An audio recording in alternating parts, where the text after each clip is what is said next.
Brother Eli, ang tanong ko po ay ganito.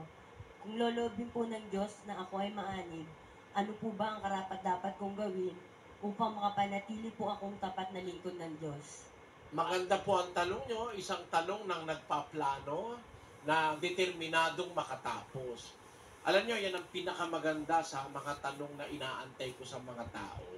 Sa ating pagtanggap sa aral ng Diyos, ano dapat natin gawin? Yan po ay diwa ng Biblia kasi sinasabi dun sa 14:28 ng Lucas. Sapagkat alin sa inyo ang kung ibig magtayo ng isang muog ay hindi muna uupo at tatayahin ang halagang magugugol kung mayroong maipagtatapos. Sa makatwid, diwa ng Diyos po yun, kapatid, yung makatapos. Ayaw kasi po ng Diyos na yung isang pinasimulang gawain ay hindi tatapusin. So napakaganda ng tanong nyo and I appreciate it na paano kayo makakatapos, paano kayo makakapanatiling tapat sa paglilingkod niyo sa Diyos. Iisa lang naman po ang paraan, kapatid. Para tayo makatapos, makapanatiling tapat, may hinihingi po ang kasulatan. Babasahin natin sa ikalawang Timoteo 4:6 hanggang 8. Ganito po ang sinasabi ng kasulatan. Pakinggan niyo. Sapagkat ako'y iniaalay na at ang panahon ng aking pagpanaw ay dumating na. Ito po'y sinabi ni Pablo nung mamamatay na siya. Apostol po siya ni Kristo. Nung mamamatay siya, sabi niya, ako'y iniaalay na. Ang panahon ng pagpanaw ko, dumating na. Anong ginawa niya? Nakipagbaka ako ng mabuting pakikipagbaka.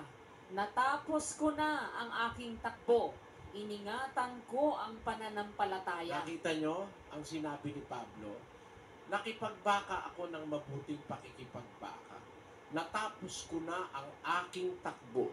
Iningatan ko ang pananampalataya. Yun po ang mahalaga, kapatid.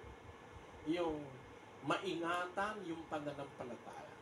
Sabi nga sa English, kung babasahin po natin yan, I have fought a good fight. I have finished my course. I have kept the faith. I have fought a good fight. I have finished my course. I have kept the faith. So, ang pinakamahalaga po, kapatid, para matapos mo, maingatan mo pananampalataya. Keep your faith. Paano po ba ang pag-iingat ng pananampalataya, kapatid? Sa 10:38 po ng Ebreo, ganito naman ang sinasabi. Ngunit ang aking lingkod na matuwid ay mabubuhay sa pananampalataya. At kung siya ay umurong, ay hindi kalulugdan ng aking kaluluwa. Ayan. Para po maingatan ng pananampalataya, walang urong-urong dyan, kapatid. Pag inumpisahan mo, dire-diretso yan. Iingatan mo yung pananampalataya mo, at para maingatan yung pananampalataya, ito naman po ang kailangan para makadire-diretso ka. Nasa Kolosas po yan, 1:23. Kung tunay na kayo'y mamamalagi sa pananampalataya, na nababaon at matitibay at di makilos sa pag-asa sa ebanghelyo na inyong narinig. Ayon, sa ebanghelyo po kayo mag-foundation. Kung tunay na kayo ang wikay, mamamalagi sa pananampalataya, if you are really going to continue in faith, nababaon, matitibay, di makilo sa pag-asa sa kay Brother Eddie. Hindi po. Ang tao namamatay, nawawala. Maaari po bukas makalawa, sa ilang panahon, mawala ako.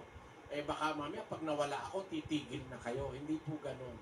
Ang kailangan, mamamalagi sa pananampalataya, nababaon, matibay, di makilos sa pag-asa sa ebanghelyo na inyong narinig.